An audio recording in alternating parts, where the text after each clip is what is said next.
বাংলাদেশের দুজন ব্যক্তিকে $29 মিলিয়ন দেওয়ার বিষয়ে মার্কিন প্রেসিডেন্ট ডোনাল্ড ট্রাম্প যে বক্তব্য দিয়েছেন তার হয়তো কিছুটা সত্যতা আছে। দুপুরে সচিবালয়ে সরকারি ক্রয় সংক্রান্ত উপদেষ্টা পরিষদের বৈঠক শেষে এমন মন্তব্য করেন তিনি।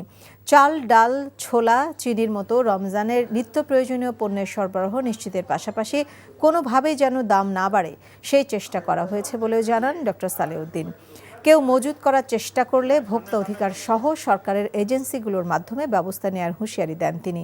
জানান, আগামী জুন মাসেই আগামী অর্থ বছরের বাজেট দেওয়া হবে। কিছুটা সত্যতা আছে। আর আমি তো I am looking forward next meeting আমি ট্রেজারি সেক্রেটারির সাথে দেখা করার আমার একটা প্ল্যান আছে। না হলে আন্ডার সেক্রেটারির সাথে দেখা হবে। তো এই জিনিসগুলো আমরা কারণ এগুলো ওদের বিষয়ে করার কথা, এই জিনিসগুলো জানার কথা বেশি। এটা যদি আমাদের মানুষের স্বার্থের এগেনস্ট হয় বা কারো মোটিভেটেড কোনো করে সেটা নিশ্চয়ই এটা দেখার বিষয়, তাই না?